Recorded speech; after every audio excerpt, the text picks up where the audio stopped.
Yeah, perfect. So, yeah, everyone mute yourselves. If you want to ask me a question, like during or after, put your hands up if you have that option on the reactions thing. Yeah, raise your hand and I'll answer any questions, but I'll talk through everything. Today will be like doing the recap of the supply and demand and liquidity inducement concepts so that I can ingrain it all into your brains even more. Obviously, it's great to last week to go over order flow to, ingrain that into your brains because obviously it's like, doing it one time, yeah, it makes sense. Yeah, like, you can get it, but doing it repeatedly, like repetitions, it's kind of like in gym where you're lifting weights like reps, right? And like you get muscle memory. So it's the same thing in trading. It's like muscle memory comes from repeating the same thing over and over and over again so that it becomes second nature, so that you don't have to think twice next time. Like you just know what to do, right? You'll always know, you'll be like, okay, simple, I'm going to do this, bish, bash, bosh, that's it, I know exactly this is. Like it sometimes might just take you 2 minutes to do a full top-down analysis, right? Because you know exactly what to do. So obviously last week doing all the flow ranges, you fully understand how to follow the flow, how to correctly identify the ranges on the 4 hour, the high time frame down to low time frames, 4 hour 15, 5 minute, how to properly identify chocks and everything. There's diagrams obviously on the Discord as well. But yeah, obviously during every call, every Zoom call, like whether it be strategy one or whether it be the like New York calls, I mean, there's so many examples of like different chalks and entry models and everything. Um, so yeah, like therefore recap and rewatch, revise all of the charts and everything as well. End of day markups, forecasts, members markups, gain that knowledge, that muscle memory, that training your eyes, and yeah, you'll start to progress like super fast. Like I'm giving you all the tools and knowledge to progress as fast as possible. I never had all this when I was like learning last year. I had to figure it all out by myself really. So it's like it still took me like around 6 months to fully master it, get grips with it and everything. So don't expect, in terms of expectation, you shouldn't expect you to master like a whole strategy and everything and be fully confident in it and be consistent with it in just like a month or something. It doesn't work out. Consistency, again, meaning repeated the same thing over and over and over again, right? Like one model, one strategy, one pair, again and again and again, just repeating it. Gain that consistency. It might take months, maybe takes years, whatever. But honestly, it's worth it because like you all should know right now, like there's no job, there's nothing that can pay you as much as this. Yeah, like making 10%, which is just like one trade normally. On a 100K account, is $10,000 and $8,000 after the split. So it's like, how can you ever make $8,000 in one day? Probably like in half an hour, in any other job, right? Sitting at home, doing nothing, right? There's no physical work. Like you can be in your pajamas, you can be sat down all day long, whatever, and you're clicking a couple of buttons and drawing some lines and boxes. Yeah, like it's ridiculous, right? Like having this opportunity to do something like this, and it's limitless as well. Like literally, there's no limit on how much you can make. There's no limit. There's no cap. Like there's private investors who have like 100 million, 10 million, like the billionaires. They'd be willing to invest in someone who can prove to them that you can make 10% even in a year, maybe, right?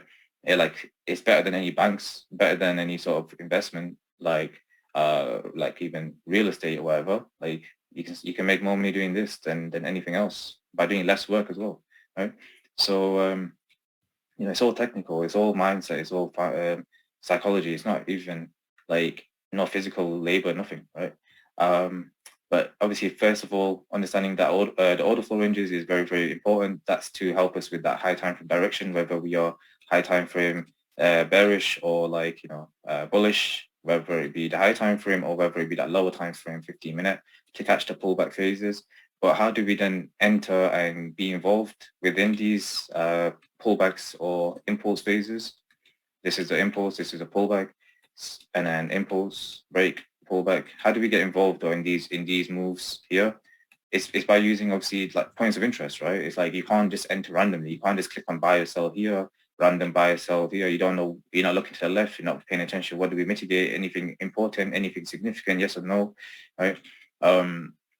So it's all about using points of interest. Obviously, points of interest, POIs, is simply where the large influx of buy orders or sell orders have been injected into the markets. And this is where we also want to be involved, where the big banks, where the BFIs have gotten involved, or where the demand has stepped into the market to overcome supply, or vice versa, where supply has stepped into the markets to overcome demand, right, to break levels of demand. So basically, we like to know the facts of the markets, and the facts of markets is not all this like, structure, Fibonacci, trend lines, and everything like that you heard of in the past. It's not a real fact. It's just man-made, right?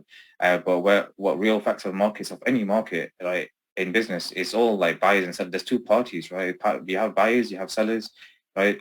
And it's all about like who's more powerful in that moment of time. And we're just trying to follow like who has more control over that period of time. And either it will be buyers if we're making these higher highs, higher lows, or it's sellers if we're making lower lows, lower highs. Yeah. And that's all it is really.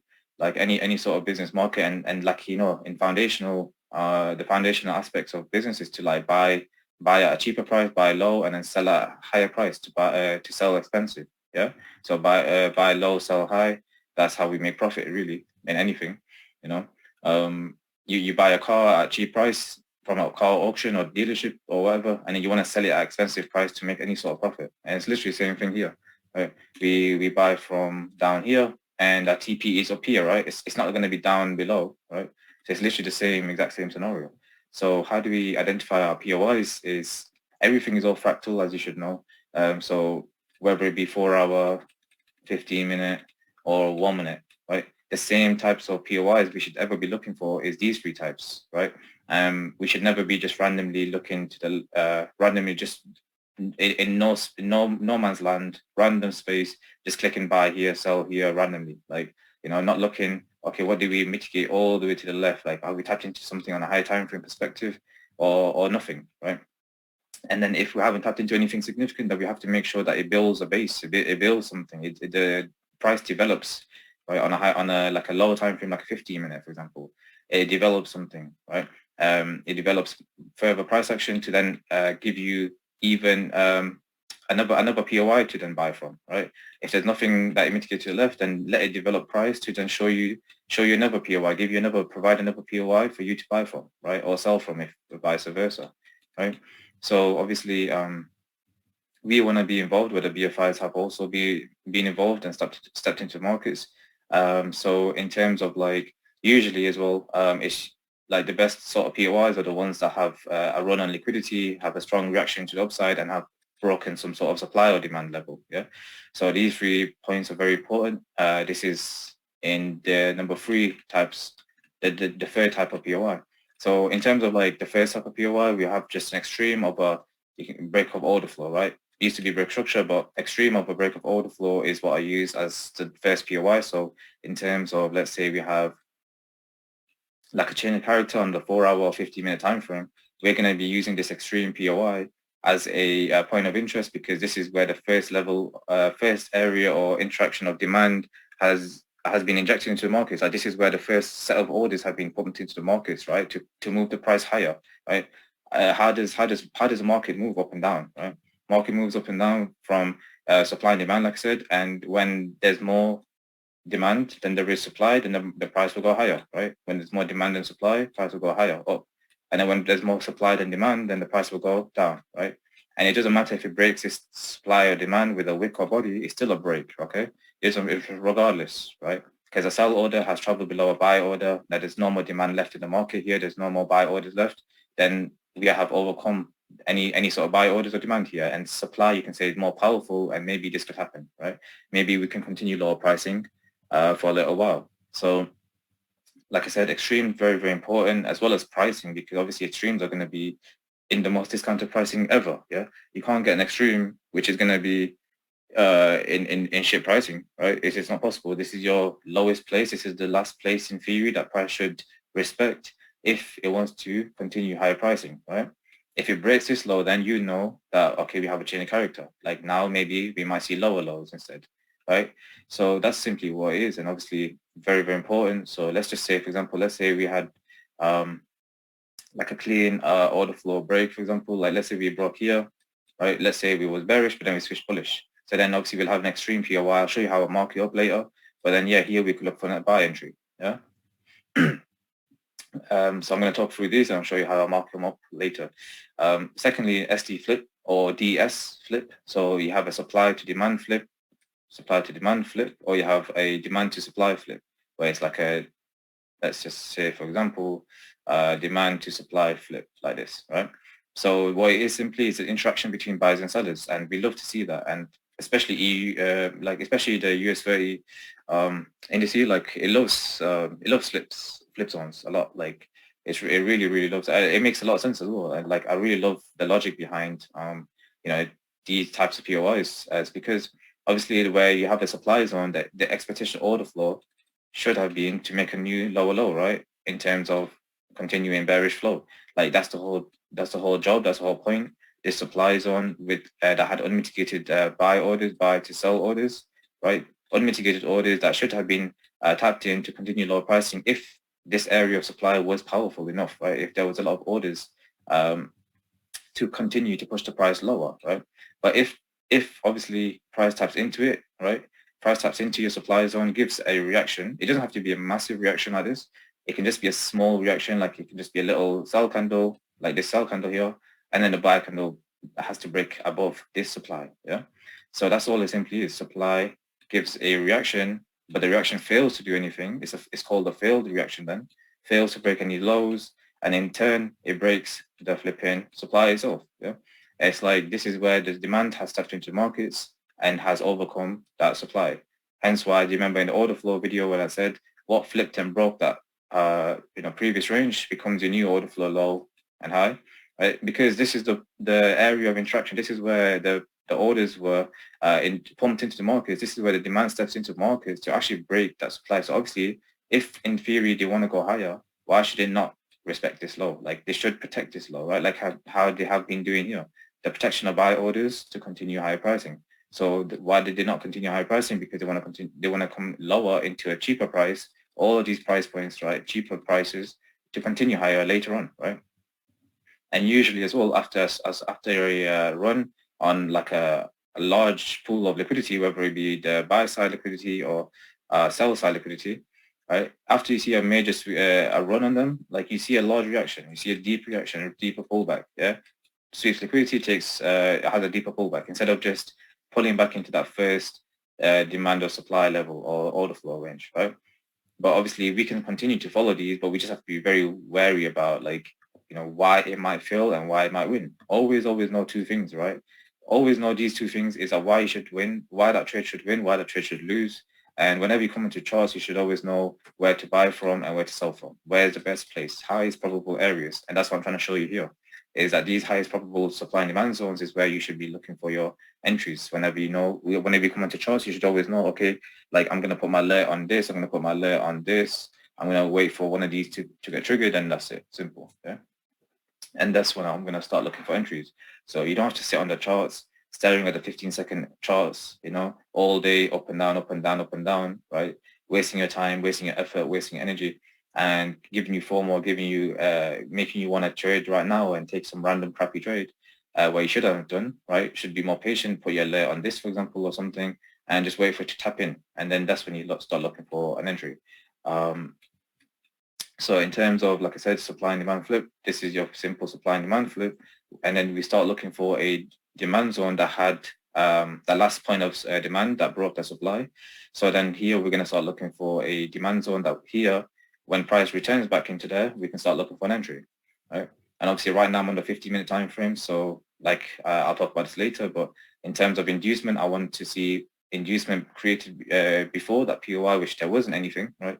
And if there isn't anything, then I want to see on the 1 minute generated. And if there isn't anything, then there's no trade, right? Simple. So in return, in the opposite direction, supply and demand flip, then you have a demand to supply flip. So you have where price has, making these higher highs, higher lows. It taps in to the demand zone, right? It gives a reaction, but then instead of breaking that high, which it should have done in terms of expectation order flow, right? Should have broken that high, but then instead it breaks the low instead, right? So then this becomes this demand to supply flip. And then we can use this as a POI to then look for an entry, right? Possible entry. So that's the second one. And the third one, like I mentioned earlier, is a three-step process in terms of liquidity grab candle. POI. So three-step process, meaning the first step is we have to sweep liquidity. That can mean trendline liquidity. So this would be on the sell side liquidity here because price BFI sell to buy, right? So resting sell orders, right? And mitigated orders as well. Mitigations to mitigations means what? There's no the mitigation. What does mitigation mean? First of all, mitigating. It's like mitigating your risk, right? Whenever you mitigate your risk, when you're in a trade, how do you mitigate that risk? You either go to break even or you take your partials, right, or whatever. We don't take partials here. I just go break even. And then this is the same thing, like mitigating your risk, closing out of your risk to continue higher pricing or low pricing confidently. And it's same like here. So when price gives you that sell to buy and breaks like order flow, supply, whatever. And then like obviously when you sell to buy, right? Same like here, when you sell down to then buy up, right? Imagine you have no stop loss and the price is up here. What do you think your account balance going to be saying right now? It's going to be like in negative 2,000, 3,000 right now, right? So it's the same thing here. So how are you going to close out and manage that? You're going to be like, okay, let's come back, close out of them or sell orders that you was in drawdown of, and then continue higher. But then these orders are in drawdown. So then again, you mitigate, continue higher, but obviously this becomes your demand to supply flip, right? Instead of continuing higher pricing, you wanted to continue lower pricing instead, right? To come into a lower price. But why did it do that? Because of this manipulation, they wanted to come into a cheaper price to buy from. And how do we know that this is a manipulation of price? How do we know it's a proper liquidity sweep, POI? It's because, like I said, it has to run liquidity. That could mean trend line liquidity, where you have like 2-touch, 3-touch of a trend line, resting sell orders. Everyone's trying to buy from this trend line, buy. Right? So we have resting liquidity below this sell side liquidity. It could mean equal lows as well, right? Equal lows, or it could mean structural liquidity. That's like a structural liquidity means like a low that has taken out a previous high, or a high that has taken out a previous low, right? Of like order flow or supply and demand, right? I mean, it has to be order flow on that time frame, yeah. So like, let's say on a 1 minute as well, 1 minute does a chop. Why do you think I call this a fake chop, right? When there was no liquidity on the 15 minute, then I need to see on the 1 minute time frame that 1 minute chop, because that's the only point of liquidity that we're going to have then, right? The only point of liquidity then is that structural liquidity here, where it's that low that has taken out a previous high. So then use this as a fake chop to then get swept as liquidity inducement to then take the second one, yeah? Second chop for the entry, right? After we see that sweep of, the early buyers or early sellers, right? So number one step is sweep liquidity. Number two step is a V-shaped recovery, right? VSR, right? Like I said here, V-shaped recovery, very, very, like important just to indicate to us in terms of like, okay, this is where the BFIs have injected their orders at, right? This is the area that they bought from or sold from, right? Bought from and sold from, right? So like this is just a key indication to us, right? This is like showing us the intentions of either higher pricing or lower pricing, right? And obviously we want to be involved then, but only and only we want to be involved if it's done the first step as well, which is that this demand has overcome supply. Yeah, it has broken some sort of supply. If it hasn't broken any sort of supply, how can you ever say that this is a strong demand? You can't. If it's just done this and not broken anything, then what gives you confidence to buy from here? There's not much, right? Because what if it just does this, right? Continue the lower pricing, just continue lower lows, lower highs, like normal expectation order flow, right? Like this. So these three steps are very, very important. Obviously, like, it has to be all three, and you can't just compromise and be like, okay, it's done one thing, and that's it. You can't do that, yeah? And also, like I said here, right, premium discount only, right? So whenever you have your range, like a bullish order flow range, and you get your premium discount from here to here, make sure every single time your POIs are in the discount of a bullish range and the premium of a bearish range. Yeah, that's just a simple fact. People start having like POIs up here, right? And then start like looking for buys and then get clapped because you're so high up in the range, right? In very, very extended range. That may want to pull back at any moment. And why would you want to risk it then, right? Can't risk it. Like I risk 1%, I'm not going to risk 1% up here. I'd rather risk it down here where this may be the last place that price can respect to continue higher. If it doesn't, then we've changed order flow completely. And I'd rather be 100% wrong, yeah, on the whole trade idea, rather than just 50% wrong, where like I'm right on the trade idea, but I got a stop loss like on the way there I got like -1 on the way to my TP. That's 50% wrong, and I hate that. And that happens for a lot of reasons. That can happen because you have wrong stop loss placement. It can happen because you're early buyer because you wasn't looking for inducement. It's a couple of reasons, few reasons, or you're just completely wrong, whatever. That's fine too, right? But if you take the best, highest probable entries and trades, then over a period of time, weekly, monthly, whatever, like period of time, not a daily basis, but like weekly, monthly basis, then you should be ending up in profits, right? Because equity curves looks like this, right? It doesn't look like a straight line, or a flat line. Like you make some wins, some losses, wins, some losses, but your wins are like 10R plus. So like you're plus 10R and then loss -1, -1, -1, right? And then again plus 10R, whatever. Whatever sequence of events, we don't know, the ratio. We don't know if it's like 1-to-1, like 2-to-1, 2 loss to 1 win. Like you don't know, right? The sequence of events, the sequence of winners and losses that may occur. But we can just play our edge. We can only control ourselves. We can't control the outcome of the markets or the trades, right? We can only control our own selves, our own brain, our emotions, our like what we do, right? Where do we do we click on the buy button 10 times, or do we just patiently wait and follow the plan systematically, etc., etc. Yeah. So the way that I'm going to mark up all these POIs is by using this method here, where let's talk about the wicks first. So in terms of like wicks, so let's just say we have this large wick right here, which is fully unmitigated, just like this, right? That's just that. So fully unmitigated wick. That's just on the 50-minute time frame. Let's start with the 4-hour. So on the higher time frame, right? So 4-hour, right? What I'll do is use 4-hour time frame to start off with to find my POIs.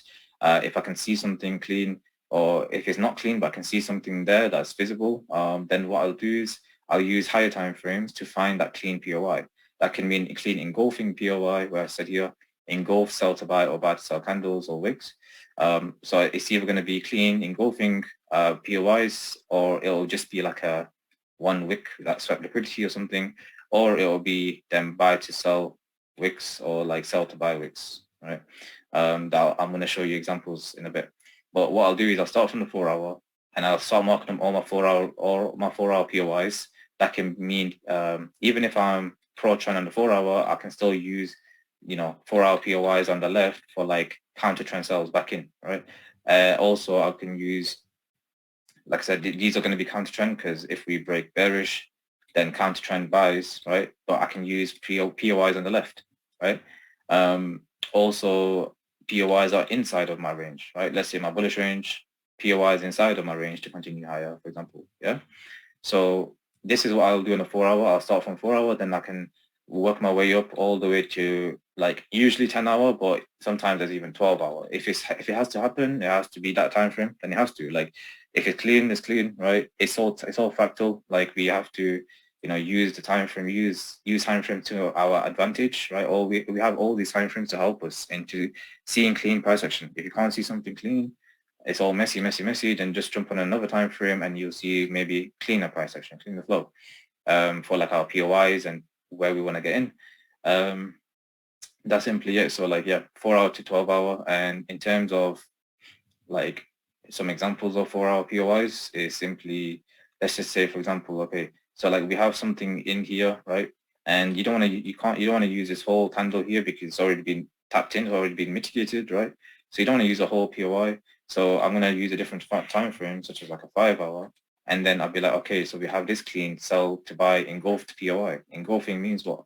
Engulfing means that either, so we have a sell candle and the next candle bullish, right, needs to fully close above, right, that sell candle, right?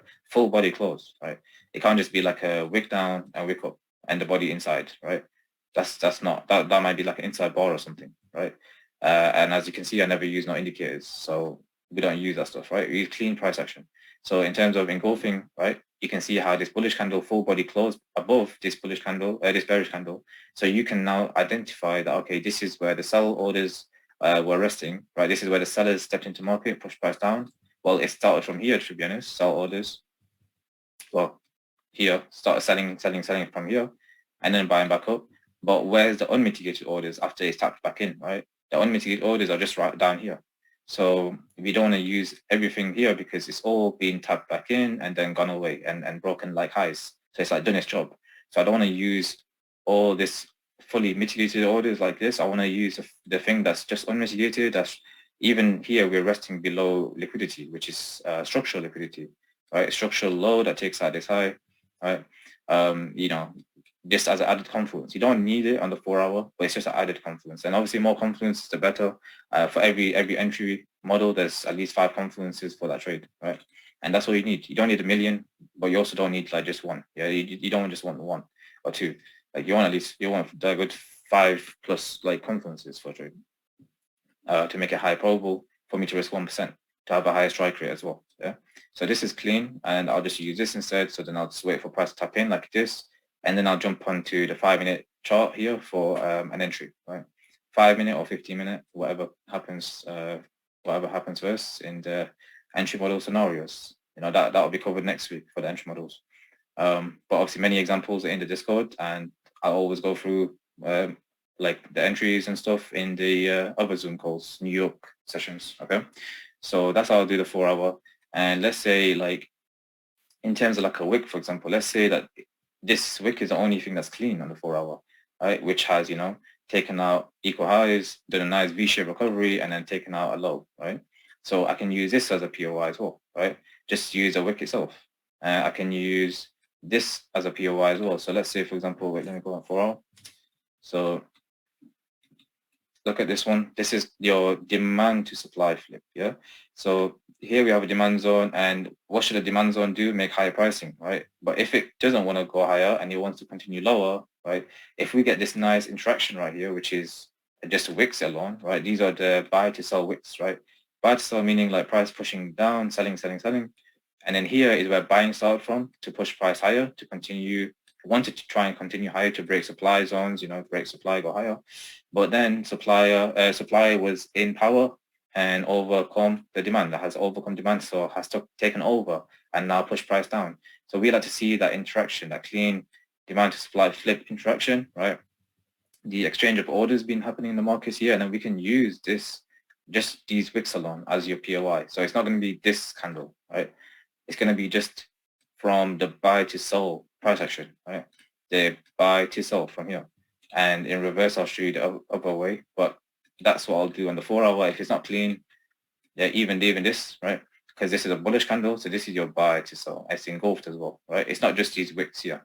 This one is a full body, right? Like a full proper candle, but a bullish candle. So again, demand to supply flip, right?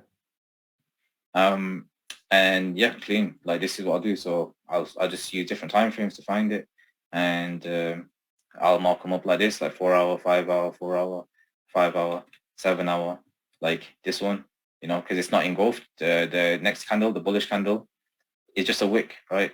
Like I want to see this bullish kind of full body close above, and on the 7 hour, you can see it, right?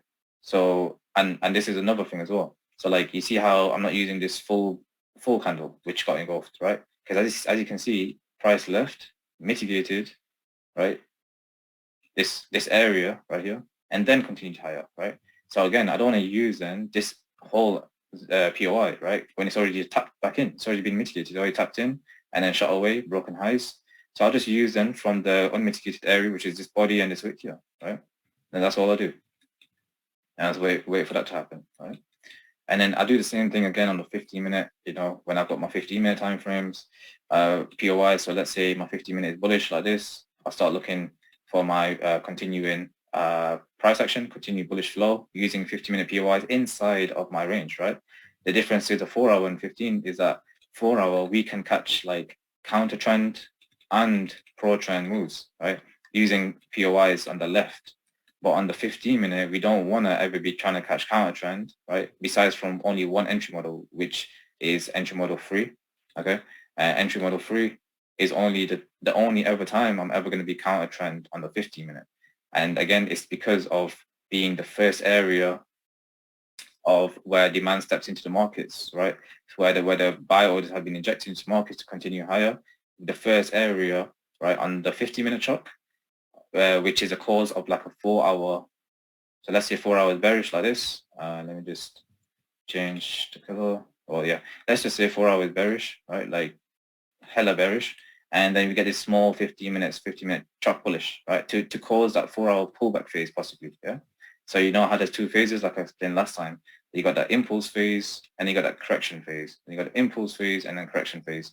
So the first 50-minute chart that causes one of these two phases can still be used as an area of interest, right? A point of interest for you to look for a buy, right? Or a sell if prices up here and give you that 50-minute chart, right? To be that pro trend sell. And we can still use that area to be a sell, right?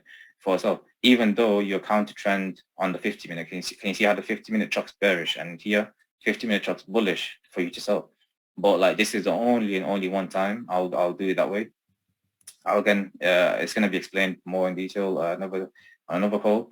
But yeah, that's the only time I'm ever going to be counter trend. But so what that means then is every time I'm pro trend on the 50-minute, I always going to make sure that my POIs are inside of my pro trend 50-minute move, yeah?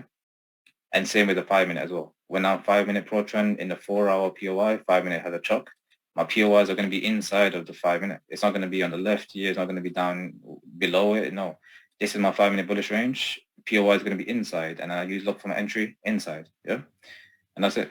So same thing, you know, like 50 minutes, same thing. What I'll do is I'll start from the 50-minute time frame and I'll work my way up, right? I don't go down to 14, 13, 12. No, I'll go from 15, 16, 17, 18 to find the higher time frame POIs, yeah? All the way to even the 25-minute, right? You can say, right? 25-minute, I don't go on to hourly time frames or anything because it's meant to be a lower time frame POI, yeah? It's for you to enter on the 1-minute chock, at least, yeah? You can't be looking for a 1-minute. It's like looking for a 1-minute time frame entry chock in like a big, 4-hour zone. You know, that's like a good 30 pips of a POY, etc. You can't do that because you're going to be taking about 5 losses just from 5 different 1-minute chocks. You know what I mean? It's too big of a POY. So that's why we don't want to be using too big of POYs on the low time frames because we're using a 1-minute chock, right? It's the same thing as 15 seconds. Where are we going to ever look for 15 seconds chop? Yeah, seconds. It's very small and refined, isn't it? So, it gives like one pip stop losses and stuff. Where would you want to risk a 1% entry with a 1 pip stop loss or 1 to 2 pip stop loss? You know what I mean? Where would you want to do that? You can't do that in a 4-hour POI. You can't do that in a 15-minute POI, but you can do that in potentially in a 1-minute POI down up to a 5-minute, right? And again, I want to make sure the POI has like is no bigger than like 4 pips of like a range. Like if you measure like how big this POI is, etc., you don't want it to be like more than 4 pips, for example, yeah? Because again, you don't want a huge POI that's going to give about 5 different chocks for you to take five different entries and 5 different potential losses. You know what I mean? More opportunities equals more losses as well, right? People think that, like they seem to forget that. Like if you can see 10 different entries, you can also take 10 potential losses that day, right? I can't risk 1% and take 10 losses. This is not possible. I can't ever be trying to do that. Like 1%, I'll happily lose 1-2 times. Yeah, I'll be down 2% and then I'll just leave that account alone until the next day. Yeah. Or I'll move on to a different account. Like, if I have multiple accounts and there's something super, super high probable happening later or something, I'll just do it. I'll use a different account. I don't want to blow the whole account, be down -3, -4, etc., etc. Right. But yeah, if you only have one account, then make sure you stick into your loss limits. The reason why I say -2%, you can have -3, whatever. Even prop firms have -5 in a daily drawdown. But the reason why I say -2 is because I'm trying to build your mindset, the professional mindset. Because in terms of like managing large capital, like let's say you have private investors who have like 10 million funds invested in you and you managing that, you think that they'll be happy with you losing more than 2% per day of the hard-earned money, which could mean like 20,000, 200,000, flipping 2 million, right? Regard, like whatever. Like you can't be happy. Like you wouldn't be happy if someone lost your money, that your hard-earned money that much, like 5%, 10% in a day. That's fucked, right? Over a period of time, maybe that's fine. Yeah, -2% today, minus 2% tomorrow, minus 2% the next day, whatever, like that's better, right? That's better because you know that, okay, the next day might have different opportunities, different new price action, new development of price. Again, next day might have new price action. Maybe it might take a win that day. You never know, right? But if you just smash everything, minus 10% that one day, yeah, no one's gonna trust you. Everyone's gonna be like, oh, this girl has like the worst risk management in the world. So why would I ever invest my money on him or her?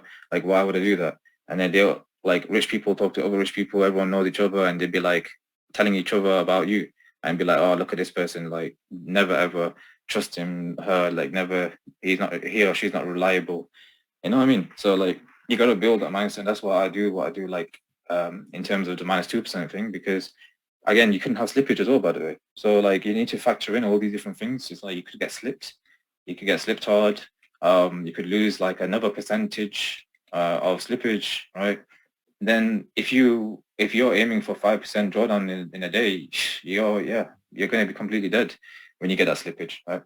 You want to have that buffer. You want to have that leeway to like make mistakes, like not mistakes, but like natural mistakes. It's kind of like in the world where you have natural disasters you can't control. It's the same thing in trading. It's like you can't control this massive manipulation. You can't control, whatever happens. So that's why, yeah, you need to be very smart about your decisions and what you do, right? So like, let me just show you some examples on the 15-minute. As you can see, this POI is what? Like your order flow went bearish, right? And what flipped and broke the range? It was this to this, right? So this is your high, this is your low. So where's your POI? We have POI over here, right? You can also say we have one here because this is also a demand to supply flip, right? So basically, can you see how like I will mark up this one as like a POI, nothing happened, whatever. But then this one got a reaction from it. So how am I gonna find this POI, right? I'm not gonna do this, I'm not gonna do this, but I want to find all of these buy to sell orders because I can see clearly from the 50-minute time frame alone that the buying started from here and then the selling started from here, right? Price started to push up from here, buy, and then sold off from here, sell to sell, yeah? So I want to find all of these unmitigated buy to sell orders, right? So use a different time frame, 16, 17, right? To look at, okay, look at this, looks clean now. Okay, we have one candle, which is bearish, full body closed or below all of these buy orders, right? Both of these candles, not just one, not just this wick, not just this, like both of them, okay? So I'm gonna use both of these buy candles, bullish candles, as my POI. And as you can see, we got a reaction from it. But you don't want to just do this and then have your alerts out here and then nothing, miss the whole trade or whatever, right? You need to have your alert on the whole range like this.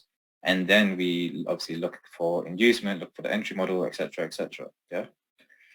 In terms of the wicks like this, right? As you can see. So let's say, okay, we are bearish order flow and then we switch bullish, right? We switch bullish like this to this to this, right? So again, the question was what flipped and broke the range, right? What flipped and broke the range? It was this low, right? So when you do your premium discount, it goes from here instead of this low, right? So it goes from this low to the highest point, right? Wherever it goes to, okay? But let's just imagine, this is the supply zone. Okay, let's see, we've got a mitigation right here of the supply zone, right? We then tap in, we give that reaction, push down, sell down, and then buy back up, right? So then we buy back up, and then what gets left behind? These wicks, right? Sell to buy wicks. So then I'm just going to mark up these wicks alone. If it's clean on the 15-minute time frame and you don't need to go higher to find these candles and wicks, whatever, I don't need to go any higher. I just stay on the 15. I just be like, okay, cool. This is a POI, and I'll start looking for an entry here, for example. Yeah. So that's that, and literally, what's it called? The liquidity sweep POI, same thing. Like let's say this wick alone, right? This wick alone did what? Look at these equal lows that was generated here, right? All this sell side liquidity got swept, nice V-shaped recovery reaction, and it's gone and broken supply. It's gone and broken supply, right? So like you can say that this is a strong POI. If price was to return back into there, like after it's broken, whatever, we can look for an entry, okay? And everything I'm showing you is all factor, like I said. So on the 1 minute time frame, same thing, right? 1 minute to 5 minute, if it's clean, I'll use that, right? And make sure it's not more than 4 pips, right? I want to make sure it's, small enough that I can like get a 15-second entry in, but not big, not so big that that's going to give me like 5 different chops and 5 different losses, like in just one POI. Yeah. So before I move on, has anyone got any questions or everything's making sense? Put your hands up. Let me know in the chat as well if you don't. Put your hand up. Talking too much.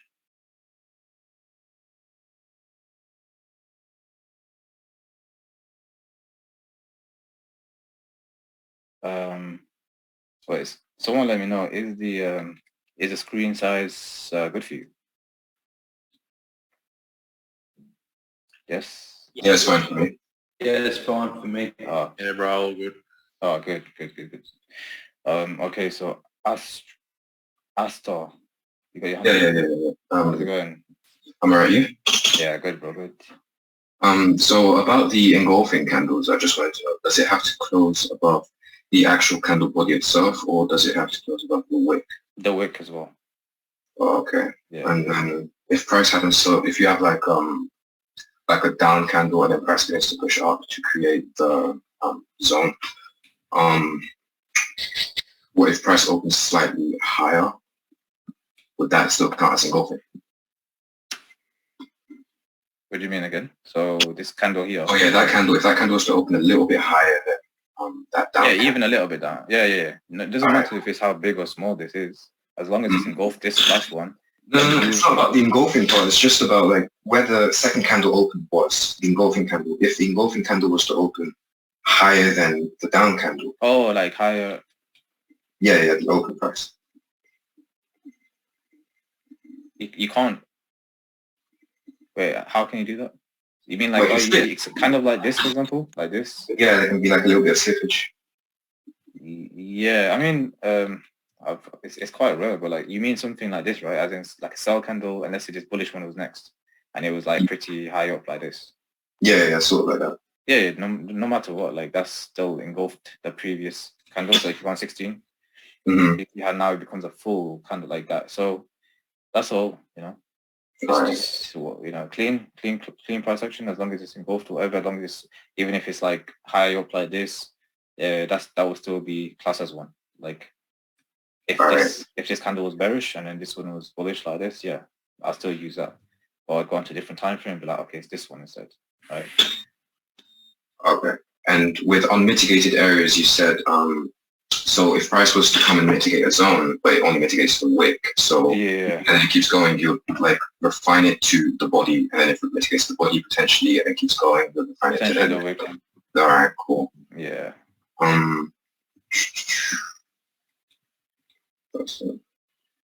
So you said about ranges, just ranges. So sometimes, if you were to go on 17th of November, there was a little point there. 15M, I believe. It wasn't EU. It wasn't EU. Oh, EU? Yeah. I don't know about EU, man.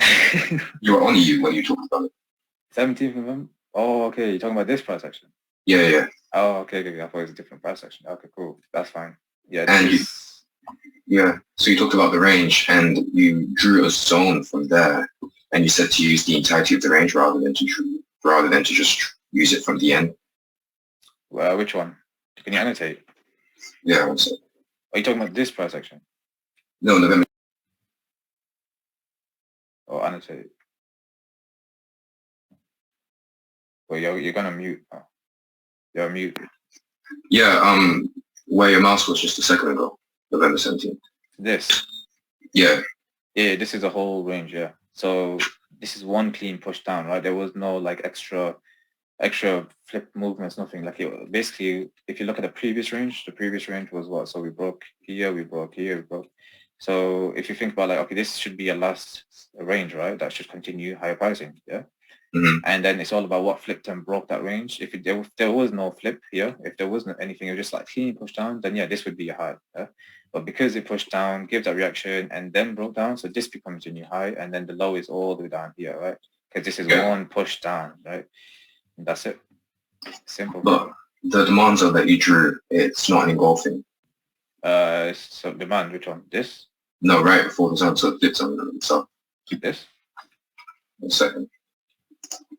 Or this demand zone. Yeah, it's not Yeah, involved. probably on a different time frame. All right, cool. Like Alright. obviously on this time frame will look different on different time frames. You know, you get like an engulfing candle like this, for example. Yeah. Yeah.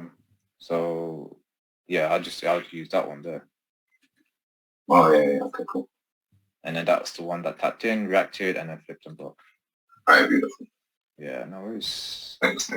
No problem. I think it's Christoph again, yeah? Hello, guys. Yeah, hello. How's it going? Very well, very well. Good. I have one question about US 30 4 hour.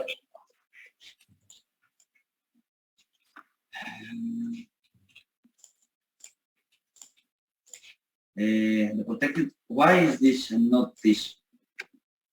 Because remember, in terms of the order flow ranges, how many candles do I need to see in the range? Okay. If we were on the 15 minute, we could use this.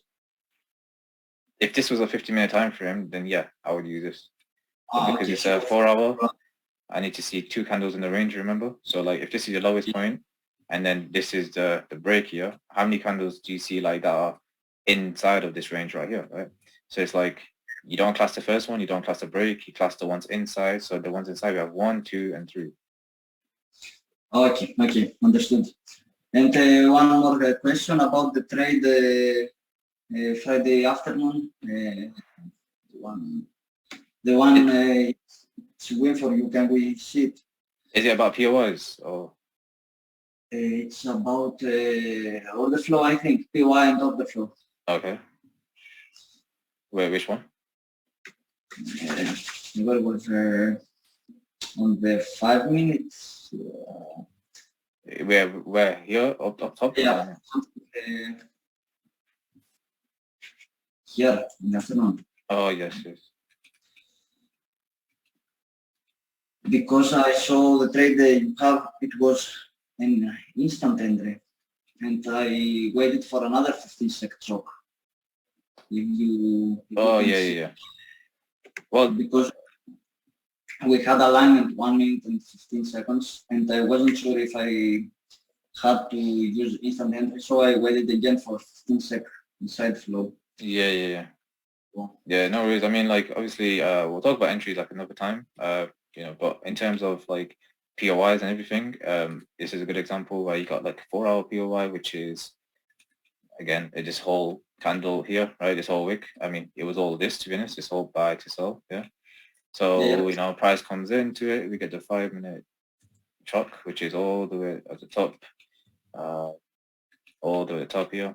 So we get this 5 minute chalk. We have this push down, push up, takes the high, gap in the middle, in the range, I mean. And then we take that low, we have a bullish candle, we have the gap, everything perfect. Okay, so we're bearish. So then bearish. If we had a smaller gap here, if it was like double top but an inside bar.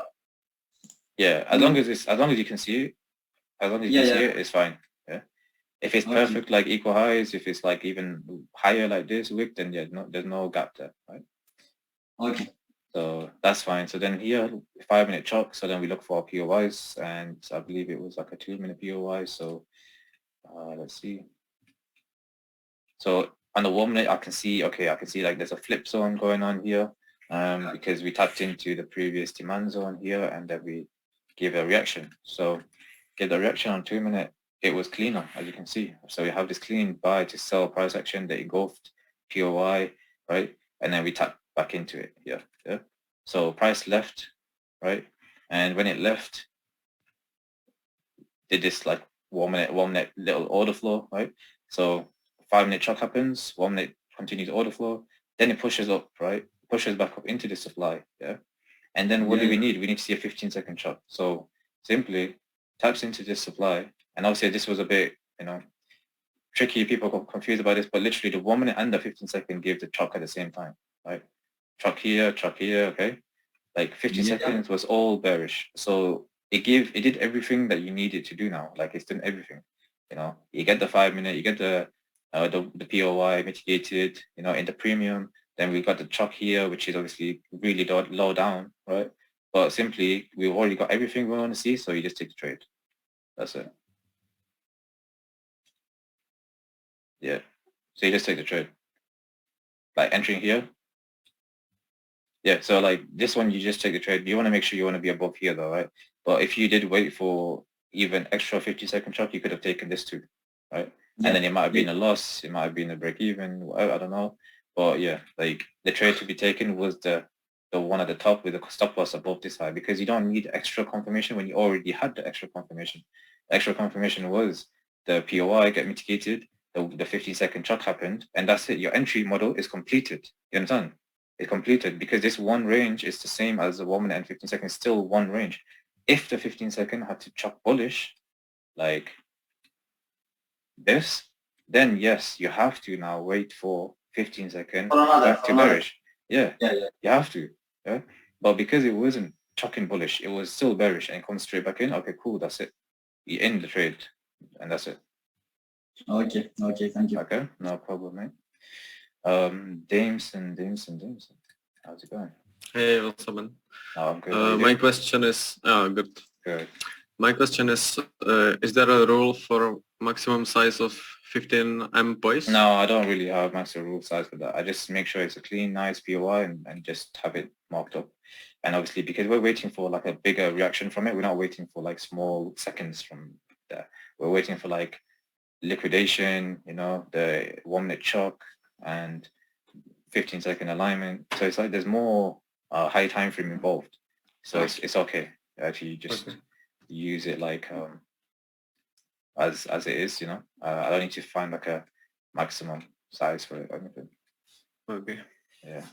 Thanks. No problem. Morgan. Hey Cash, how's it going? You alright? Oh, I'm good. How you doing, man? Yeah, all well. So my question is, I'm sort of confused with like order flow alignment. So for example, say if we have M5 chalk bullish in a 4-hour POI, but then obviously price could chalk back bearish, obviously on the M5 to mitigate. Then obviously price can evidently just go higher if it wants to, even though we chalk back bearish. So I was just sort of confused how we would align that together. So would we need another M5 chalk when it comes back bearish, then obviously take it higher? Yeah, you do. So like if you're saying like price comes into 4-hour POI, M5 does a chalk and it continues and then it chalks bearish, right? Yeah. Then yeah, I do need it to chalk again bullish for me to ever enter the trade. Right, okay. And is that the same on all time frames, like M15 and so M15, there's only one scenario where like I'm gonna be counter trend, like I said earlier, only one scenario where I'm counter trend the 15 minute. And that's only when it's done the first 15-minute chalk of a 4-hour move. A 4-hour move is like, let's say 4 hours bearish and this chalk happens down here, right? Okay. Which is a first move of that counter trend, the pullback phase. Yeah. Oh, okay. Yeah, no, I get what you mean. And then let's say this is your 15-minute chalk, right? And it continues, but then it's left behind this 50-minute demand zone, right? But then to get down there, it has to chalk bearish on the 50-minute, right? This is the only time, like this scenario, or if it's done it in the opposite direction, this scenario, right? It's only these scenarios where I'm going to be counter trend the 15-minute. Only that's it. Anything else, I'm not going to be counter trend. I'm always going to be pro trend 15-minute and pro trend the 4-hour as well. Okay. Okay, makes sense. So when it is like counter trend, when it hits, obviously the POI at the bottom, do you look for an M1 chalk in there? Yeah, so I'm going to look for a double entry. I'm going to double confirmation entry. So it's going to be 15-minute liquidity inducement swept, or the 1 minute liquidity inducement swept, and then the 1 minute chalk, and then the 15-second aligned. Okay, gotcha. Yeah, no worries. All right, cheers. No worries. Who's next? Mark. Hi, Cash. Yo, how's it going? Yeah, not bad. You know the rule where when you're outside a 4-hour POI, 15-minute chalk is needed. Yeah. Yeah. Is that got to be taken from a 4-hour zone as well? No, it isn't. Doesn't. No, just if you see one. It isn't. It's a pullback. Yeah. So what I've done is that like that's entry model 2. If you have you checked that out? I only know entry model 1 at the moment. Oh yeah. So entry model 2 is simply where you get like just continuing 15-minute like this, and you're just buying like with a 15. Or if you counter trending, which is 4 hours bullish and then 15-minute chalks bearish, and you're selling like this, right? So I've removed this counter trend 4-hour from my plan. because it has the lowest strike rate out of the other models. So I don't take these anymore, right? But I'm only ever taking them if it is pro trend 4 hours. So let's say 4 hours bullish comes back in, 50-minute chocks. I will take all these 50-minute buy. So from a 4 hour zone. No, not from a 4 hour zone though, but just pro trend 4 hour. That's it. So meaning the same direction. So 4 hours bullish, and I can still buy like this for buy. Just because it's pro trend 4 hour. And let's say it taps back in, it doesn't have to come into this POI, but just 50-minute chock happens, and I'll buy like this. You understand? Yeah. 4 hours only for 5-minute chocks. Like it's only that scenario, right? It's like a extra confluence. It's like a high time frame POI. So when it's a high extra confluence, whereas this doesn't have an extra confluence, doesn't have the POI, a 4 hour POI mitigation. So that's why I need to see that high time frame chock on a 15. But because this is already one confluence, then I can use a lower time frame, which is a 5-minute chock, right? At least for me to catch this move. Okay. Yeah. It's all about like where you can be aggressive, where you have to be conservative. You have to have that differentiation between the two. You know, be smart about it. Like, what do you have with your favor? What do you have against you? Like, you know, it's all that stuff, right? And building that confidence that you can risk 1% in the future, whatever. So does that make sense? Yeah. Yeah, that's fine for now. Cool. Nice one, man. Justin. Hey, bro. How's it going? I'm good. You? All good, brother. All good. Yeah, my question is actually in the chat. Yeah. So about chocks and continuation, because sometimes I got confused when we are considering both the flip, if there's one, of course, and the extreme in a chock or not. So for ranges, of course, if there's a flip and break, we consider the flip, as the start of the new range. Yeah. But what about a chock? We always consider in every chock from 50-minute to 5 to 1 minute, both flip and extreme for entries. No, so for a chock, the chock is exactly the same. Of course, in a 4-hour POI, I'm talking about. So for a POI, like let's say. So let's say we have an EM1, yeah. Wait, M1. Are you talking about 5-minute? Right? Yeah, 5-minute or 15, that doesn't matter. So EM1 or EM3. Okay, so this is your 5-minute chock. Yeah, right? So if we have exactly. So if we have that flip, do we consider, when price comes back, do we consider for the entry both the flip POI and the extreme POI if we have that? If you have them? If this is a 5-minute chock, right? Not done any 15-minute chocks, right? Then like literally, I'm only ever considering the flip POIs. Right? This is my range, right? Do you remember? Okay. Remember EM1 is like where you have to have 5-minute always in your favor, always. If it chocks here, 5 minutes no longer in your favor.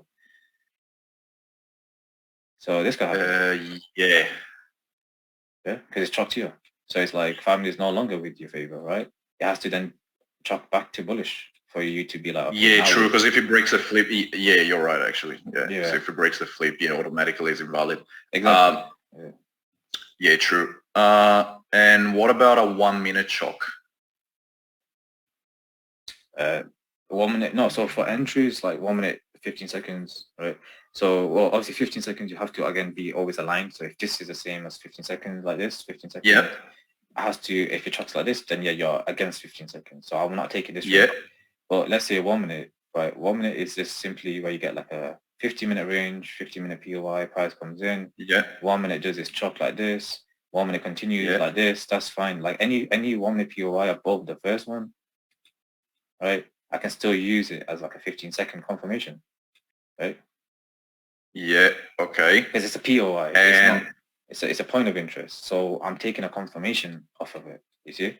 I'm not just putting a limit order here, anything. No. I'm taking a confirmation entry. Same like a 50-minute range and POI. I'm not putting a limit order on it. I'm taking that confirmation. Same like a 1 minute POIs, I'm taking the confirmation. But 15 seconds, there's no POI. It's just an entry. It's just, you're just getting in now. You're just like, okay, I'm in now. There's no POI involved. So you have to make sure it's aligned. If we're in a 15-minute POI, we're looking for 1 minute chock. Let's say it chocks And of course, if it goes up directly on a whole range, of course it comes back. We can we don't have any flip, of course, so we can enter. But what if in the 1 minute choke we have the flip before it chokes? You know? Yeah, same thing. So you have like two POIs then. So you have the flip POI and extreme POI. Exactly, that's what I meant. Yeah, okay, that's what I was asking. Okay. And then you get a 15-second confirmation on both. On both, yeah. Okay, so it's just on the 1 minute choke, pretty much. Pretty much. That we consider all the POIs, yeah. Yeah. Besides from entry model 3, which is that first 50-minute one, but yeah. Yeah, so only on the 1 minute. Yeah, all good, bro. Yeah, usually 1 minute. No problem. All good, man. Thank you. Emmanuel. How's it going? Hi, Gash. Yo, you okay? I'm good. How are you? Yeah, I'm good, man. Chilling, bro. All right. So my question is about the EM2 entry on Friday. I think it was during London. Where's that, sorry? Yeah, 15-minute London. Yes, on Friday. Oh, yeah. Yeah, I think it was a break-even trade, and I think we could you go to the 1 minute as well? I think it was 8:45 a.m. your time. I don't know which yes, invited as well. Which one? Let me annotate for a second. I think it was this one here.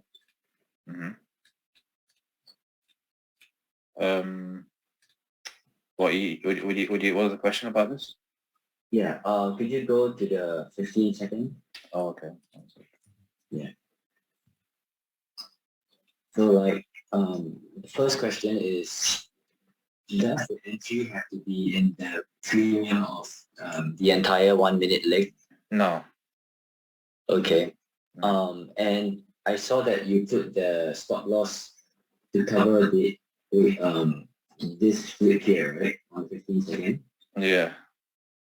And is that because, like if price breaks this, it will be bullish on the 15-second, right? So is that why you cover?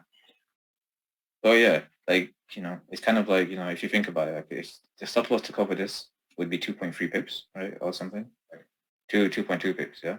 So I'm not going to take a trade where it's going to be 2.2 pips. And I know that, okay, if this is the 15-second period, like chalk, if price wants to continue bearish, it should respect this 15 seconds to continue bearish, right? Like on the 15-second order flow, like this, right? Which literally did for ages. The chalk follows, no, equal highs, sick. So yeah, it's perfect. Like it just continues bearish. Just as like normal bearish order flow, clean. So I know that, okay, like if I'm entering here, yes, like you could be crazy to like do that, but let's say 1 pip is like up here, so okay, what makes sense? Like this flip and break, right? So this has mitigated the previous range as well, and it's a nice V-shaped recovery. So price is showing intentions to go down bearish from here. You don't usually see this get mitigated that often as well, being like a nice liquidity sweep, V-shaped recovery, and it's got flip as well and chalk. Then literally like you could say it's a little bit risky. You should have it here, but obviously it's just due to the stop loss size, due to the price action, that this should be the last area that the price should respect in the 15 seconds, right? So it's just about, okay, let's just make it a little bit safer. Yeah, for sure. Okay. Have it above this. Yeah, I get the 15 seconds. Which is a 1 minute flip zone. Okay. Makes sense. What if like the 1 minute does something like that with multiple 1 minute POIs, yeah? Oh yeah. Do we take only those in the premium, or are the ones below valid as well? The ones below would only be like, you're talking about 1 minute. So yeah, they're all valid, like as in where's your premium discount is this here, premium, yeah? Yeah. So like anything here, yeah, it's valid. For a 15 seconds chart. Yeah, for 1 minute, 1 minute continuation, 15-second charts, yeah. But I don't really like to take 1 minute continuations. I like to be in at the first one or second one latest. I don't like to be in third, fourth, fifth, or anything. Like that's just taking it too low. And as you can see, reversed as well. Yeah. So you continue to sell here at like equilibrium crap pricing, and then you just get like a stop loss. Right. I just seen this happen too often. But if you're not in at the top or first or second trade, then I don't want to be in here. It's like a FOMO. It feels like a FOMO trade, and more losses, more break evens down here. Right. Okay. Yeah. It happens a lot. Yeah. Yeah. Thanks. Yeah. No. Wait, next question as well. Got the hands up, bro. Put that in. I got a reaction for the hand up. Do you know how to use that? Professor. Yo. Oh, sick. Wait, Christoph. What did you say, bro? You bug it out. It's a Christoph got his hand up. Hold on, bro. Hold on. Yeah, I have one more question. The last one. About the stop loss and the pips, because I sometimes you use a very small stop loss. Right. Yeah. So, what is the proper pips to use about the stop loss? Because I think you said something about 1.5 pips or 2 pips max. Oh yeah. You shouldn't. Yeah, after 2 pips, it becomes too big. Like you can't really to catch 10-hour trades. You have to be right like 20 pips extra. Then, like as in your TP needs to be much lower, right? Like obviously, it has to be like at least 20 pips to even catch 10-hour. So you're gonna be like super low down, right? So it's just like 1.5 or 1 pip. Yeah, like it's not. There's no fix. Right? Yeah. It's all about making sure. Okay, you stop loss is covering like a protected high. You got like a let's say entry. Yeah, so stop loss. Sometimes the range is big, so I don't know where exactly to enter because I see the stop loss. I'm not sure. Well, when you lock your stop loss on Trade Assistant, like this, you can see it. So then here price is coming up. It's coming up. Can you see how it says 1.8 pips? Yeah, coming up. As soon as you see 1.5 like this, just click on sell. Yeah, because it might fill you here. Yeah, but you can use a smaller if you want. You can use a 1.2 or a 1 pip. Yeah, like if it makes sense, if you're in a small range, then use smaller. Use 1 pip or 1 point, whatever it says, like it might be 1.1 pip, 1.19, whatever. But just make sure like it's reasonable and it's not just crazy. Like if it doesn't need to be here, then it doesn't need to be here. Like 2 pips. If it doesn't need to be that big, like if okay, like we're in a small tight range and price can easily just pop back in and you're okay with missing this trade 2 pips and it goes, that's fine. Like okay. That's fine. Okay. I'll just wait for it to give me tighter one so I can catch 10-hour trades. That's all. No problems. Mohammed, how's it going? Hello, Kash. How are you? Yeah, I'm good, man. How you doing? I'm good. Thank you. Good. My question is, do you always consider inducements or not? Yeah. So that was gonna do that as a next topic, but kind of going over time now. But inducement, yeah. I thought that I missed it. No. Okay. We've been talking in depth of like the supply and demand. But yeah. Yeah, got it. Yeah. We'll do that on another call. Even on Wednesday, like the New York session, I can go. Yeah, thank you. I have another question, please. Sure. Yeah. Do you always consider the 4-hour time frame or not? Yeah, was he not here at the beginning? I was here, but I saw that you always take trades from the 5-minute choke and 15 minutes. Oh yes. So 4-hour is like for your order flow ranges. Have you watched the video for last week? Yes, I watch. Oh, okay, yeah. So the 4 hour is my high time frame range, like we're bullish, right? And then I'll find my 4 hour POIs like inside here for pro trend buys or outside, like for the counter trend sells. Yeah. So when it mitigates a 4 hour POI, then I can use like a 5-minute chalk and then find 5-minute chalk down and then find like 1-minute POIs inside for a 15-second entry, 15-second shots. Okay. Yeah. Okay, I see. And this is the intermodal one, yeah? Yeah, entry model one dies. This one has like the highest strike rate out of the other models, but all the models have like high strike rate. You just don't know what sequence, when it's gonna happen. You know, you just have to take them all and obviously play the statistics. You know, play the probabilities, and that's all we can do. You know what I mean? Yeah, I see. Yeah, it's really good. Picasso, yo, my bro. Yo, bro, I just have a quick question. For example, when we get a chalk, when we get a chalk on 15 minutes, and like when you go closer right now, like I have a one problem. Okay, so this is like 15-minute chalk, right? And we have a POI, and like over here in 1 minute, you know, when we see the entry, and I missed the first entry, like I seen some people be entering on the second range of the 1 minute, like. How long can I follow in this case? Can I follow it like from here until here? Can I like, do I follow it until this range, like the 50%? Because so I just want to know, because if the price like go back below, I'm not supposed to follow 1 minute, right? No, you shouldn't do that then, no. Because you should be selling in the premium, right? So anything above 50% is okay. But I like to be in at the first one or maximum the second entry. Yeah, I don't want to be like continuing sell like this sell. So I don't want to do this, right? Because the lower you get into the discount, maybe you might see a bullish reaction and take out the sell. Okay. Yeah, that's all I have. Thank you. I appreciate it. Yeah, no problem. Yeah, thank you, bro. No problem. Morgan, again. Hi, Akash. So on the Euro USD chart, you had a box to the left highlighting a specific price action. May I ask what that box represents? Which one? I think it was on a different chart, actually. I can't actually remember where it was specifically, but it was literally just an impulse, and it was just a box.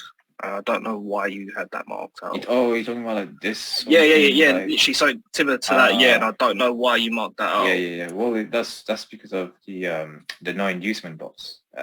All right. Okay, that's like, what it was. Okay. If you got a POI and there's no inducement before it, I'll have the box like this saying that okay, there's no inducement before this POI on the 15 minutes. So on the 1 minute, I need to see generated inducement. Right. Okay. Gotcha. Yeah. All right. Cheers for that. Yeah. No worries. Dustin. Yo, Cash. Yo, man. I was gonna see for entry model 3. Do you I know we consider flip zones for entry model 3, but if it's not like the premium or discount, do you like disregard it? Wait. So you're saying, let's say we have a 50-minute chop here. Yeah. And you know, price continues to make a 50-minute bullish range, and then let's say it then chops bearish, right? To get back in to something like in here, for example, or something, right? Yeah. So what's the question? Yeah, I was asking if we consider 15-minute or if we consider flip zones for entry model 3. Flip zones. I mean, anything that's inside of that first range, like here to the break. It doesn't matter if it's a flip zone, doesn't matter if it's extreme, doesn't matter if it's a liquidity sweep, POI, wick. That's all valid. Okay, yeah. As long as it's below, you know, the second one, you know, like, and it has to be inside of that first range. The first range, yeah, but you most likely want the extreme, right? Anything below here, so it can be extreme or flip zone, whatever it is. Then I'll mark up that, yeah. Okay. Yeah. All right. Thanks. Yeah, no worries. Hold on. Wait, Christoph again? No. I think you didn't lower your hand, yeah? Okay. Astor. Got another one? Astor. Yeah, sorry about that. Just wanted to know when the call would be uploaded. In about, as soon as it finishes, really, it just starts to render, and then it'll probably take an hour. All right, cool. Thanks. Yeah, no worries, man. George. Hi, Cash. Yo, how's it going? I was doing my end of week markup, and the 12th of July, if you can go to the chart, it was entry number 6. It was like 1:30. But is it about POIs or is it about something else? It's about the Sorry? on the end of day markup. Yeah, but is it about POIs? Yes, it's also okay. So we can leave it for another time. Okay. Yeah. Just because I want to keep this video just like specifically kind of related to that, you know. That's all. But yeah, no worries, man. No worries. We will do it on like Wednesday call probably. Suhas, how's it going? Hey Cash, could you go over how you choose your 1 minute POIs? Because you said that all POIs are valid, but it doesn't make sense to, have like 3 or 4 and then get clapped on like 3 of them and then the 4th one to work out. You don't really get like 3 or 4 POIs if you let's say for example, I don't know, like this 1 minute chuck happens, for example, yeah. Like let's say we have a chuck here, right? And obviously you're gonna find your POIs like before this chuck, right? So it has to be up here, yeah. So there's not really that many POIs. So you have like a flip zone, right, which is this demand supply flip. Then you have an extreme POI, like you have. So I'm gonna use different time frames to find what it taps into, like 2 minute, 3, 4. What if there's like a third POI just before it charges? Then I'll mark up all 3. Okay. Yeah, mark up 3. But I mean, there's really quite a rare situation where you'll get like you get like that many POIs, to be honest. Quite a rare situation. But yeah, you probably get a couple of POIs. You get this flip zone, you get like an extreme POI. This one just taps into like these badges, so wicks over here, and then just drops from there. Well, yeah, you don't really get much. In this example itself, would you use the wicks above your first POI? Wicks? Oh yeah, these wicks. Yeah. I'll probably like have this as well at the body. Yeah. Okay. Because it's like the body as well got engulfed here, and use that as well. And it's basically it's a wick, you see. So here, we would have 3 POIs, right? So we had a buy to sell, and we had the extreme, and then this. This, yeah. I mean, yeah, you've got this that it taps into, but I don't really like. For me, I wouldn't even mark this like this because it's just not tapping into a demand zone. Yeah. So I just be like, no, I would just not take this, but I would just wait for it to come into the better like POI up here, and just wait for that one instead, for example. Yeah. This one perfectly taps into the flip zone after the chalk.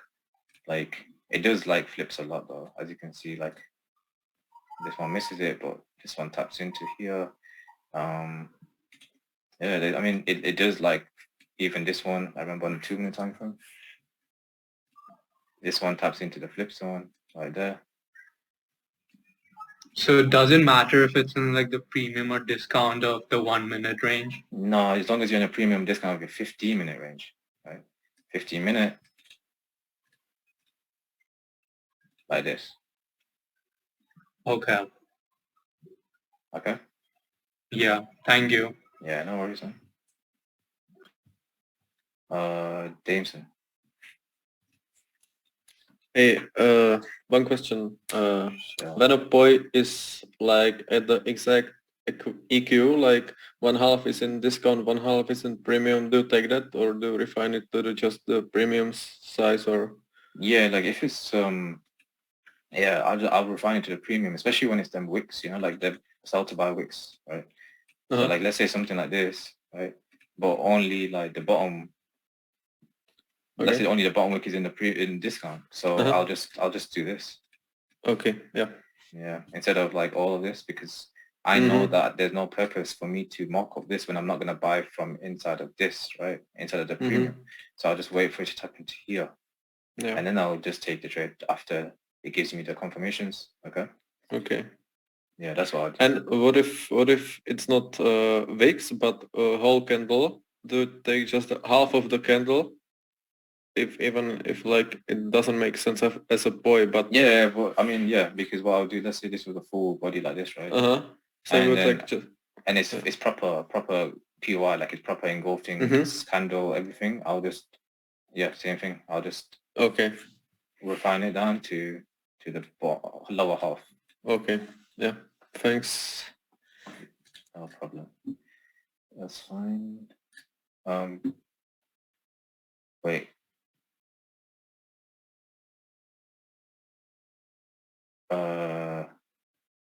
You're monitoring EU? No, I'm not monitoring EU. No inducement, yes. I've got a question. I do my markups every weekday live trade in New York and review the trades I've taken and note learning points. Example, not totally in plan or could have taken an earlier entry, etc. But what would you recommend I can do at a weekend to progress quickly? I feel like I get a decent amount of chart time in the week, but I want to spend additional time at the weekend to reach my goals.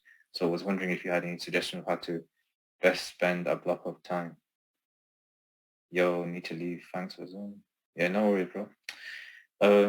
So CASP, like on the weekends, I mean, if you've done everything that you possibly can do, like chart work and everything, then obviously the only thing you're missing is psychology work, mindset stuff, like, you know, reading, or if you're a visual learner, then watching like videos or stuff like that on, you know, about psychology, whether it be trading related or business related or anything, just life, you know, like working on your mindset, working on things. Like there's only so much you can do technical, isn't it? Like there's not always new source, new things really. If you've like done everything that you possibly can do, which is like you mapped up like every order flow range from 3 months, 6 months ago up to 4 hour, then you've done it the same with 15 minute, then you've done the same for like 5 minute, you've done entry with models, you've fully clocked everything, like you've done all the entries, you've tested everything, you know how to do everything, then like, you know, I don't do chart work on the weekends anymore, do I? Because like I know exactly what I'm doing. The only thing I'm gonna do instead then is gonna either work on my psychology or try to, you know, do something else, like try and relax, maybe take my mind off of things, try to work on different things, like work out, go to gym, different things, right? Like, but if it's trading related, then yeah, like psychology work, you know, it's just the thing that you're missing out on, because trading is like 80% psychology, and if you're not working on that a lot, then what are you gonna do? Like if when it comes to real trading, in the weekdays, you know, you're gonna be a bit like either you're gonna be impatient, you're gonna be not disciplined, following your rules, whatever. But yeah, I mean, that's what I recommend. Like there's a lot of things you can do with working on your mindset or working yourself or different things, or take your mind off of it and just rest. Like sometimes a rest is very, very much needed sometimes. I didn't do much of it, but I do recommend you to do it so you don't drive yourself crazy. You know what I mean? Just what you saying, Justin? Yo, so just confirming, because I'm writing down the notes now about the question I asked you before. So can you go on an empty area in the chart so I can draw something? Draw away, bro. Picasso. Yes. So let's see if I can do this without making a mess. All right. So let's say we have these 4-hour POI. Okay. We come, so in the 15M, we come down and then we do this. We have a flip and we chalk, yeah? Yep, yep. and then it keeps going up, and then it breaks again and starts coming back down. Okay. So in this case, since it's an EM3 model, yeah. So we can still take it, correct? So yeah. Do we consider only this or also this? Oh yeah, so like both, because this was your first break here. Okay. This Fair was a enough. break. Yeah. So anything below the first break is the first range, the first chalk. Okay, okay. So we do this pretty much on 1 minute chalks, 15-minute chalks, but not on the 5 minute, you said. 5 minutes, correct. 15 seconds. Yeah, copy. Yeah. Yeah. All good, bro. That's perfect. Yeah, good question. That was good. Yeah, because I don't know, I just can't put this fucking thing in my brain. I don't know why. It's fucking ridiculous. Yeah. Yeah, write it down and make sure you've got that. Yeah, exactly. Yeah. No worries. Okay, man, nice thanks. Nice one. Rachel, do we need to put premium in discount area for EM3 for the POI? No. So, the only thing you do for EM3 is like 50-minute, let's say 50-minute. This was your whole, well, this was the break here, right? So anything below that is fine for an entry. Let's say 50-minute goes bullish, comes back bearish, right? Comes back bearish. So let's say we're still bearish coming into it. Yeah. You don't need to find premium discount of these for these POIs. The only thing you need to make sure is that you see how this was your previous bearish 50-minute range. It has to be in the discount of here, yeah, from here to here. Yeah, you need to make sure your entry is down here though, right? So tapping into the POI, make sure your entry is down here, right? You don't want to tap in and then it's doing all this 1 minute stuff and then you're trying to look for buys like in the premium of your bearish range. Yeah. So does that make sense? Yeah. That's the only premium discount. It's always of your current range. It's never of some previous one or some old one. Like you see how I don't map up 50-minute range. I don't map up like 50-minute POIs from the far left like I do on the 4-hour. The 50-minute POIs is always going to be like within my ranges because that's where I do my premium discount from here to here, right? It's going to be within. I follow the flow. It's not going to be like, here 50-minute POIs in the 4-hour zone. No, I'm not going to counter trend the bullish 50-minute range. It's only and only that M3 model 3 where let's say in here or let's say here is the first 4-hour move bullish, first 4-hour move bearish. That's the first one. So like if it gave me that 50-minute scenario like I showed you earlier where you're going to be counter trend the 50-minute only that one time, right? Then that's the only ever time. That's fine. And just statistics and data and everything prove that like that entry model 3 it works quite good. So I'll be happy to keep taking them, obviously. Any other questions? Nearly 2 hours on this call. But yeah. Holy shit. Need to get food. Oh my gosh. Yeah, man. No worries. Anything else? Anyone wanna unmute yourself or add anything? Ask anything? Let me know. Yeah, man. No worries. Wednesday will be good. Yeah.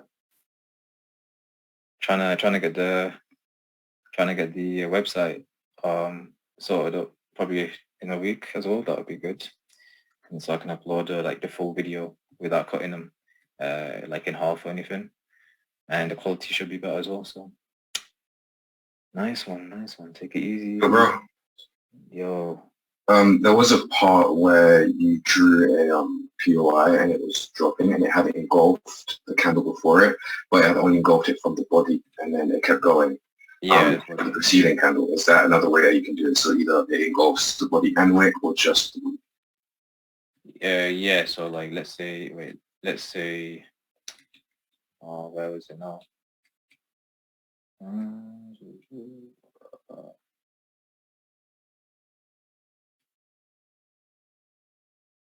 Oh wait, it was in USV.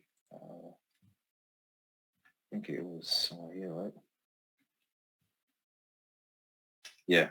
So like the reason why I had it like here, right, was because if you use a different time frame, I saw that it was an unmitigated wick, and that's the only reason, to be honest. This wick here, right, the last extreme, basically extreme of the range. Okay, that's why it wasn't because of this, because what I want to see is that this candle full body close below this. Yeah, like this fully closed. All right, thanks.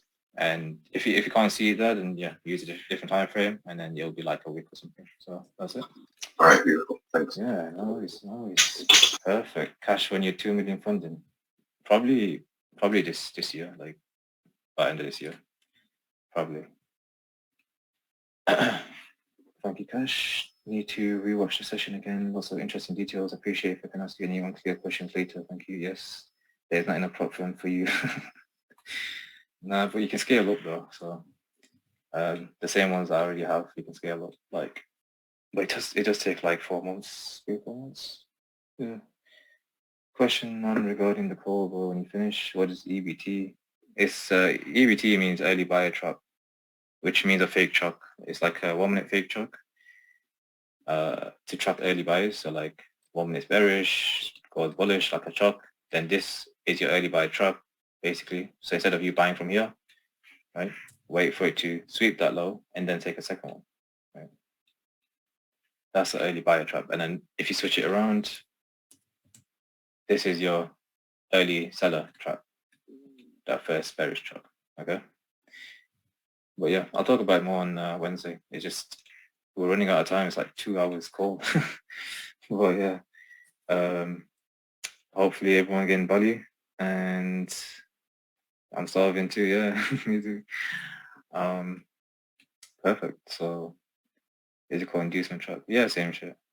So many different words for it. Liquid inducement traps, all that bullshit. But yeah, I will upload it in a bit and catch you all later. So take care. Have a good weekend. Catch you in Discord. Beautiful. Thanks. You too. You're welcome. Thank you, man. Thank you so much. You're welcome. You're welcome. Thank you, Dad. You're welcome. Catch you tomorrow. Take care. See you in a bit.